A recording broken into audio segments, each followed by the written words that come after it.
रूस और अमेरिका की लड़ाई दिनों दिन बढ़ती ही जा रही है।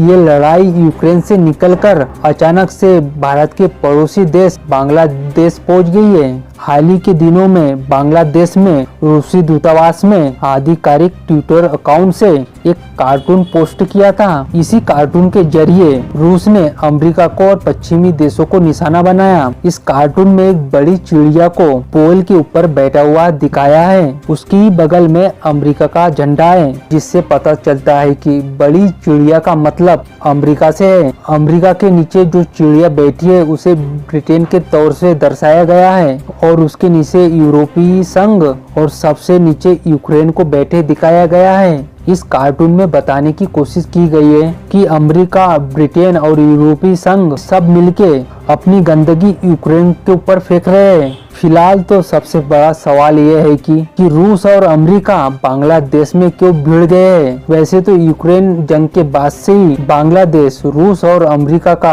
एक अखाड़ा बन गया था। यूक्रेन पर मार्च में संयुक्त राष्ट्र की हुई वोटिंग में बांग्लादेश ने हिस्सा नहीं लिया था। उसके बाद बांग्लादेश ने संयुक्त राष्ट्र जनरल असेंबली में रूस के खिलाफ वोट दे दिया। बांग्लादेश को लेकर उस समय में जो चिंगारी भड़की थी, वही चिंगारी अब आग में बदल गई है और इस आग में घी 14 दिसंबर के दिन डाला गया। 14 दिसंबर के दिन एक ऐसी घटना हुई जिसके बाद रूस और अमेरिका पूरी तरीके से आपस में भिड़ गए। दरअसल बांग्लादेश में अमेरिका के राजदूत पीटर हास ने बांग्लादेश के विपक्ष पार्टी के नेता साजिद अली इस्लाम के घर का दौरा किया। साजिद अली इस्लाम पिछले एक दशक से लापता है। अमेरिकी राजदूत जिस समय पे साजिद अली इस्लाम के घर पे थे, उनके बहन से बातचीत कर रहे थे, तभी उनके घर के बाहर भीड़ इकट्ठा हो गई और सुरक्षा कारणों की वजह से अमेरिका के राजदूत को वहां से फौरन ही निकलना पड़ा।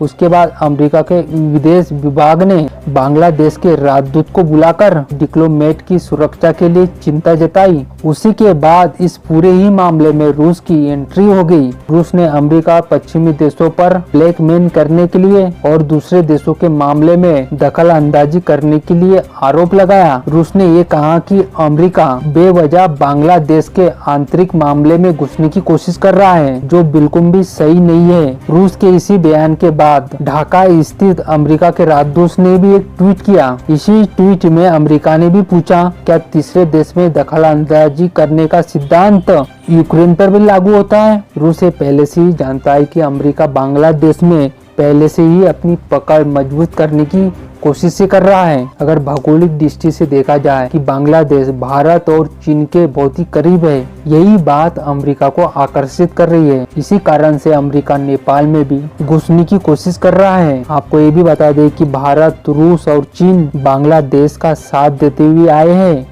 ये बात भी अमेरिका को खटक रही है। अमेरिका ये चाहता है कि बांग्लादेश के अंदर अपनी मौजूदगी बढ़ाकर भारत और चीन पर दबाव बना सके। अमेरिका हर उस देश में घुसने की कोशिश करता है जहां उसके स्वार्थों की पूर्ति हो जाए, लेकिन इस बार बांग्लादेश में अमेरिका के सामने रूस खड़ा हो गया है। क्या आप लोगों को लगता है कि अमेरिका बांग्लादेश में अपनी पकड़ बना पाएगा? क्योंकि रूस भी खड़ा है बांग्लादेश में और अमेरिका भी घुसना चाहता है। कमेंट करके अपनी राय जरूर बताइए। जल्द मिलते हैं अगले वीडियो में नई खबर के साथ। जय हिंद।